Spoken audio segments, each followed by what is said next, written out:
Hanap lang muna ako ng questions tungkol dun.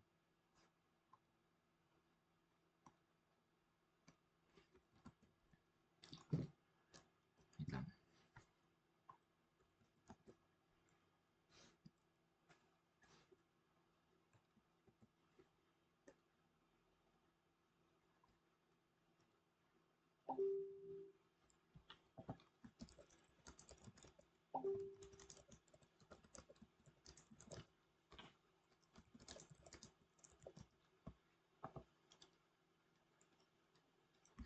Saan ba yan? Saan ba yan?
Sige.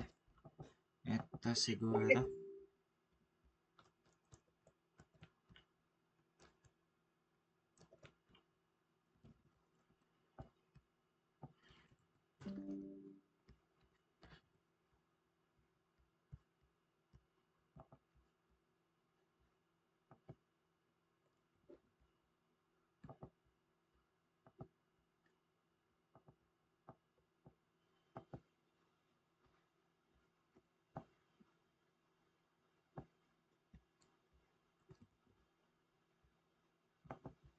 Ito niya layer. Ito.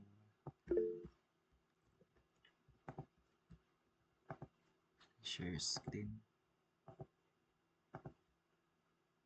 Ayan.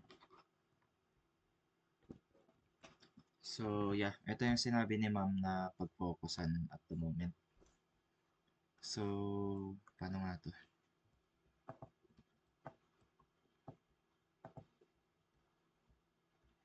Kasi ma'am to, kasi I think maraming ganito sa exam. Kung sinabi ni ma'am na i-practice ito. So, first of all, kailangan ipagsama yung iba't ibang mga terms like x is kasama niya x and y is kasama niya y. So ito, let's rewrite it into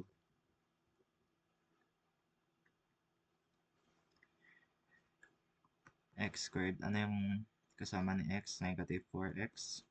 Then maglagay ka ng isang space para na yun sa letter C nyo later. Next is y squared plus 6y space ulit, then is equal to itong si 12 kasi hindi natin siya gaano kailangan for the completing the square, i-transpose na lang dito sa bandang right side. So, negative 12 magiging positive 12. Now, formula for middle, again, di ba, ax squared plus bx plus c. Para makuha natin si letter c, b over 2 raised to 2. Okay? B over 2 raised to 2 is equal to letter C. So, ano B natin? B natin is negative 4 over 2 raised to 2. Negative 4 over 2 is negative 2. Negative 2 raised to 2 is 4. So, 4 dagdag natin. Since nagdagdag tayo ng 4 dito sa side na to, we have to add 4 on the opposite side to make it equal. Dito naman, 6. 6 over 2 is 3 squared. And 3 squared is equal to 9. And again, i-addition na lang dito.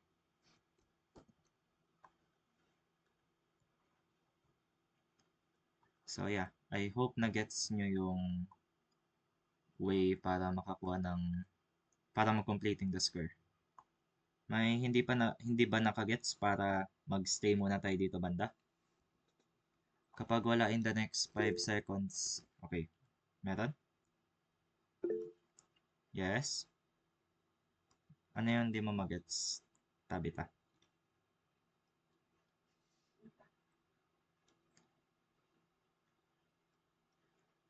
So, paano ba to explain ng mas? Kasi ano eh, always may square sa coefficient. Always may square kapag letter A. Always. Chris, Yeah? sa circle yan, di ba? Sa anything to. Sa lahat to. Sa lahat. Oo. Okay, okay. Thanks. Usable to sa lahat. Lalo na kapag general to standard form. So, yun lang yung tanong na. I-next ko na sa solving.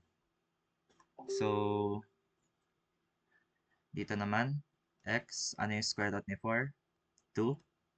Ano yung sign ng gitna? Negative. That is why negative yung nasa loob. Dito naman, y. Ano yung square root of 9? That's 3. Ano yung sign na nasa loob? That's positive. Kaya positive din nasa loob. Okay? So, 12 plus 4 is 12 plus 4 is 16. Plus 9 is 25. So that.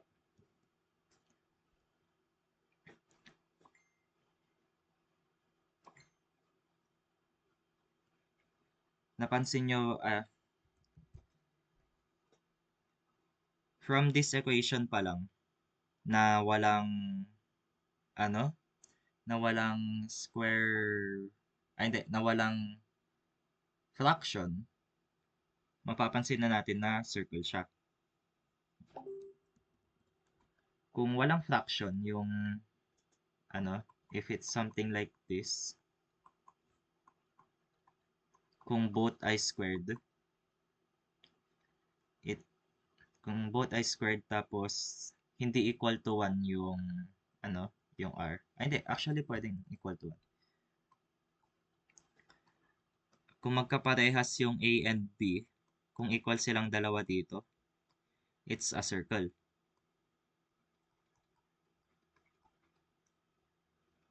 Recap lang tayo ng konti.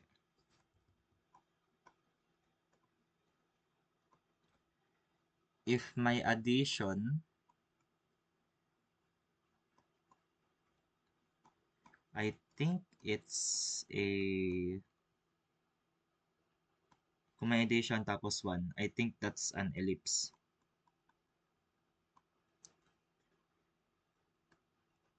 Kung meron naman siyang negative, kung meron naman siyang positive negative, it's called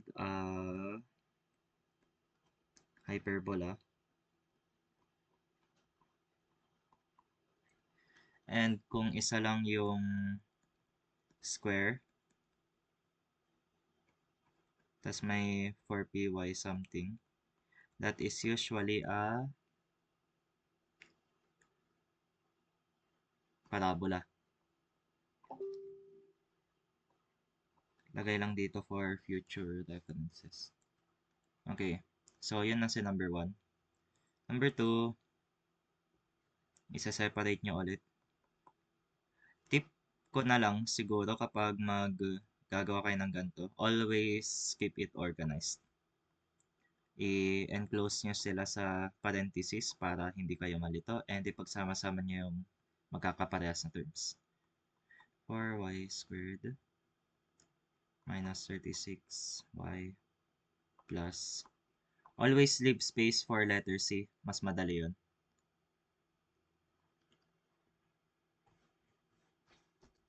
Sixteen nga pala to. And kung ano yung nandito, ililipat natin. So, it's a negative 19.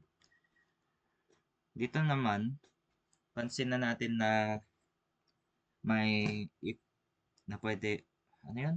Na may least common multiple or greatest common factor, which is 9. Kasi kapag mag-ano ka, actually no matter what to, kapag mag-completing the square ka, dapat laging mag-isa si x squared or si y squared. Bawal na merong 2, bawal na merong 4, bawal na may kahit ano sa dyan. If meron man, you have to divide it by that number. So ito, meron siyang 9, so we divide it by 9, we divide this by 9. Meron siyang 4, we divide it by 4, we divide it by 4. Okay. So divide by 4, I divide by 9, x squared minus 4x plus blank. Ilagay si 9 sa labas. Tapos, 4y squared minus 4y plus this is equal to negative 19. Kunin na lang yung factor dito.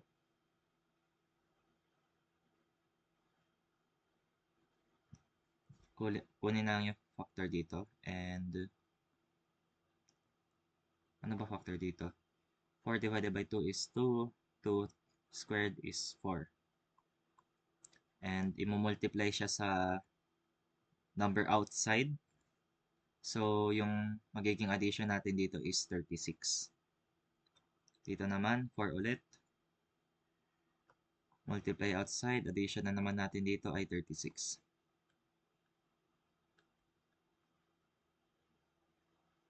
Yes.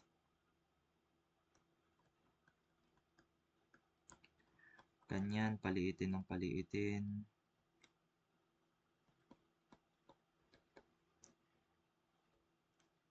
Thirty-six, 72, 19, 3. Bakit naman ang number na to? 6, 5, 53. Ha? Pangit nito ah. May kulang ba? Ah. 16 pala. Oops.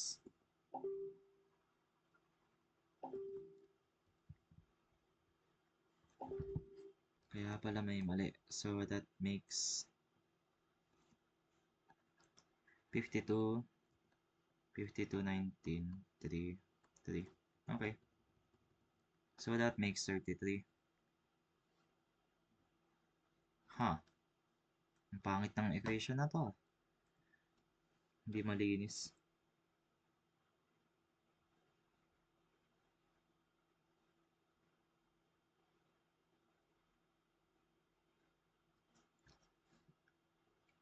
Ayun, so I think that's divide all sides.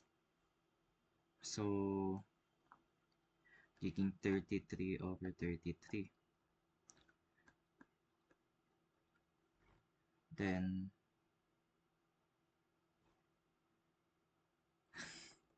I think what will happen is this over this.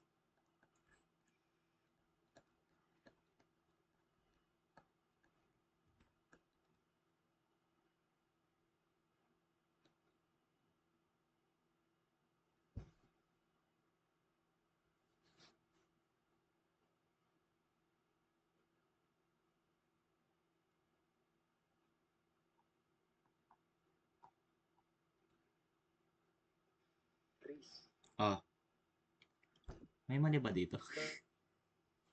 Di ba 9 over 33? Ah, So, pag i-simplify mo siya, 3 over 11. 3 over Ay, 11. 3 Ay, oo. times x. Wait lang. Oops. Sige, sige. 9 over 33, 9 over 33. Tapos ito, di ba? Hindi eh. Parang ang pangit ang binigay sa akin na solution. Ay na equation. Ha?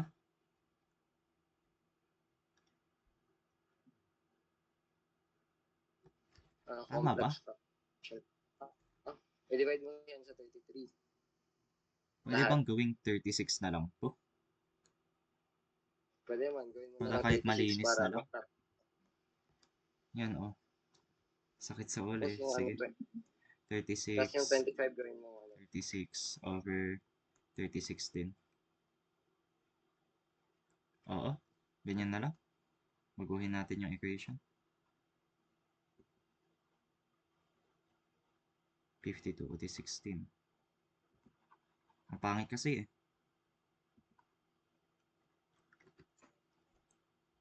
52, 36, 52, 16, 636. Oh. Yan. Ayan, mas malinis. Sige. Okay, so that makes x minus 2 over 4 plus y minus 2 over 9 is equal to 1. So, sa tingin nyo, what type of graph to? What type of conic section kapag ganyan?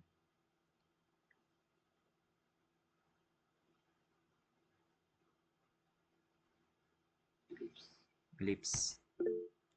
And ito ulit dun. And yeah, that's it. Pwede nyo na rin ma-identify yung A, B, and C from that part alone. So, sige, practice tayo. Ano yung letter A dito?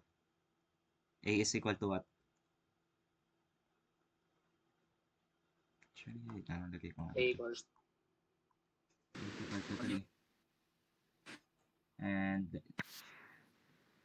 3 because square root of 9 is 3. Tapos 9 is greater than 4. Square root of 4 is 2. Tapos, kapag ipapag-minus mo yan, makukuha natin si square root of 5. So, yeah. Ito kasi yung recommend ni ma'am na Sa tingin nyo ba guys, okay na tayo dito sa part na to or should we continue on with number 3? Ituloy lang yung pag general to standard.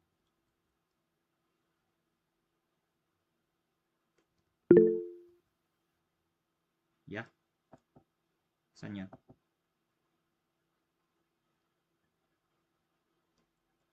Continue the general to standard.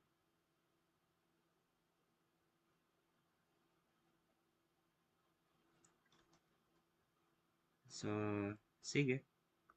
Next.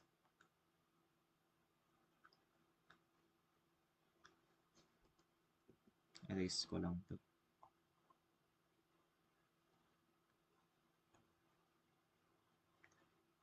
Kapag may hindi kayo maintindihan, okay lang na kahit i-chat nyo ako sa messenger mismo. Kapag nahihiyangay, na makita yung pangalan sa chat box. Kaya, don't worry na lang. Sige. Number what? Number 3.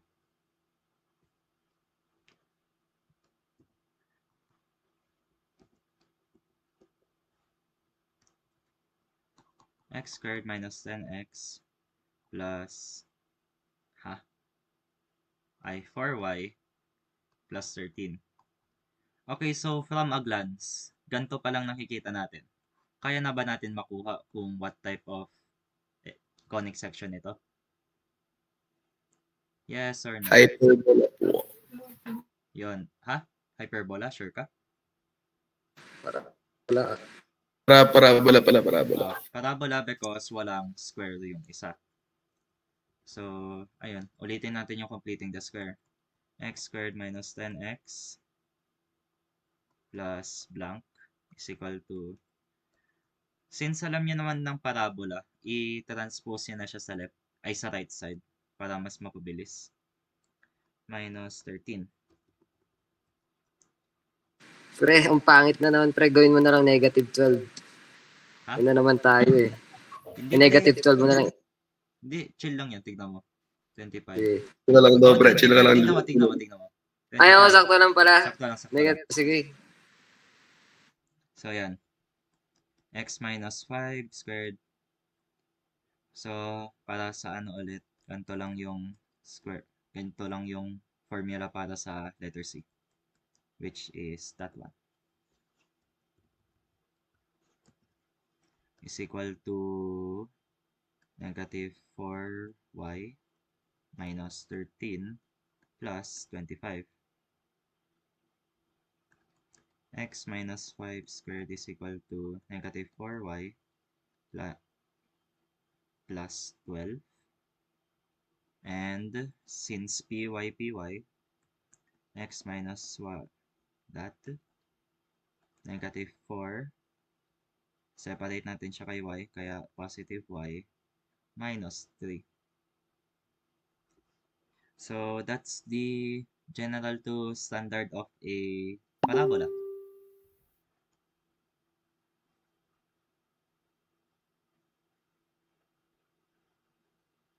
Okay, next question. Ipaabot ko ng hanggang number 5 siguro. 1, 2, 3, 4. Number 5 siguro, tapos next subject na ulit tayo. Next subject na gusto nyo is series pa? Hindi ko kasi ma-explain yung sa series eh. It's basically trial and error.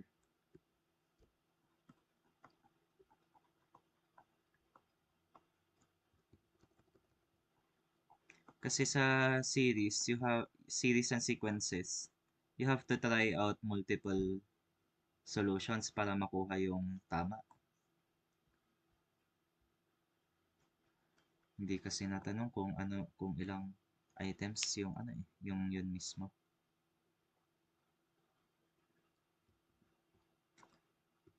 Plus minus 9y squared minus 18y. Ganyan is equal to 71. Okay, masyadong malaki. So, as usual, pinakamalaking factor is 16. I-cancel out. Square root of, 2 divided by 2 is 1. Square of 1 is 1. Tapos, magiging minus siya because negative ito. Minus 9y squared plus 2y. Again, square divided by 2 squared is 1 is equal to, ano ba? Negative 71. Negative 71 plus 16 tapos minus 9. So that comes out to about 64. 64? 80? Hindi. 64? 80? Oh, 80. Minus 1 squared minus 9 y plus 1 squared. Minus 64. So, divide all sides by negative 64.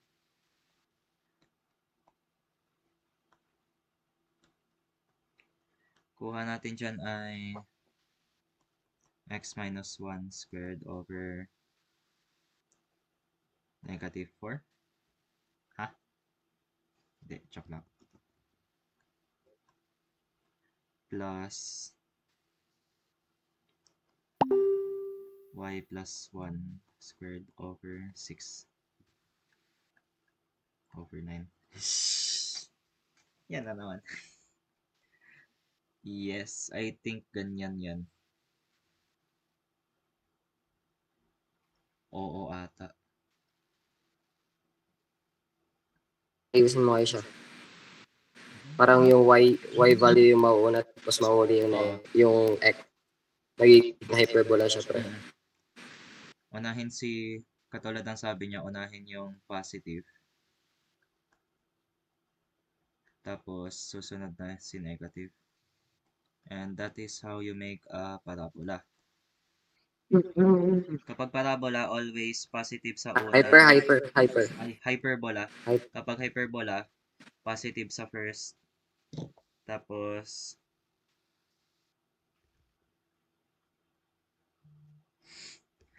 Positive sa first tapos negative sa ano sa susunod. Sorry po, hindi ako marunong mag-explain ng philosophy. Hindi yan pwede. Wala akong alam dyan, hindi pa ako nag-review dyan eh. Sige. Last one, last one.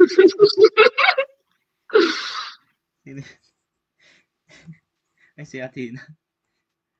Uy, baka ano, baka naman merong may magandang philosophy notes dyan na pwedeng magbigay.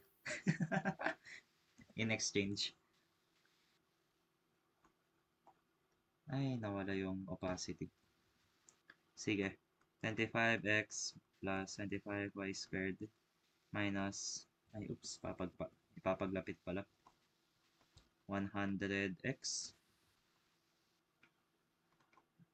plus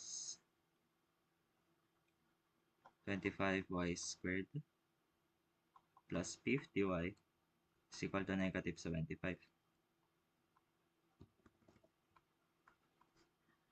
So, we do... Actually, kung ganito, kita nyo naman na lahat is divisible by 25, di ba? I-cancel out nyo na agad. Hindi nyo na kailangan problema. So, nyari dyan, x squared minus 4x plus blank plus y squared plus 2y plus blank is equal to negative 3. Yeah. Kapag kita nyo naman na pwedeng ma-divide lahat by 25, i-divide nyo na agad. So, 25 divided by 25, 1, 25, Chris, 4. Chris, Yeah? Chris. Hello Ano po. daw yung kinancel out mo sabi ni Kate?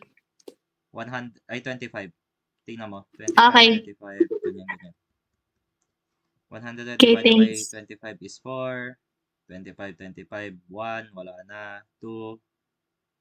50 sa 25 is 2. 75 sa 25 is 3. So, yan.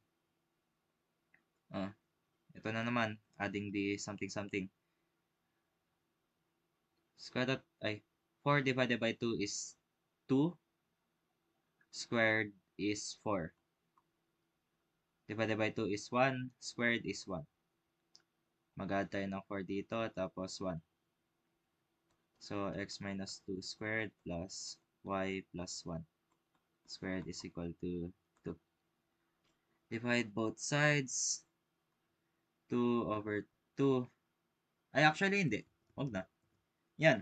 Wala siyang fraction. So, guys, ano yan? Ano tawag dyan?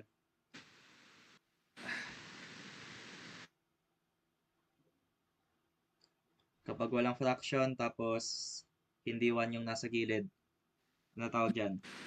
Circle po. Circle. Tama. So, yeah. I think that's it. Napunta na natin lahat ng general to standard function ng ano. So, may topic pa ba kayong isusunod? Yun lang kasi yung sinabi ni Ma'am, ni Ma'am Carbonell sa akin. Yes? Bilog? Ay. Ano yung next? Word problems. Ayoko na. Sige. Ellipse. Ay, ellipse. Wait lang. Paano nga ba maghanap ng...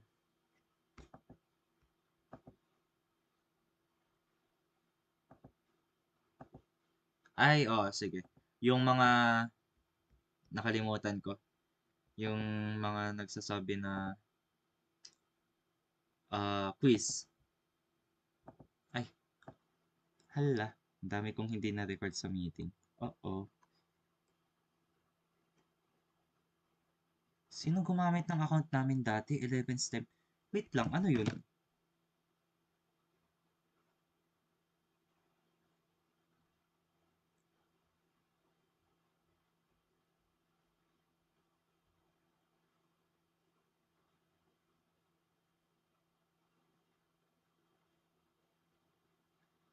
Gusto nyo ba i-try or tapusin ko na? Kiramdam ko tapusin na. Kayo ba? Gusto nyo i-try sagutan? Babalik ko lang muna.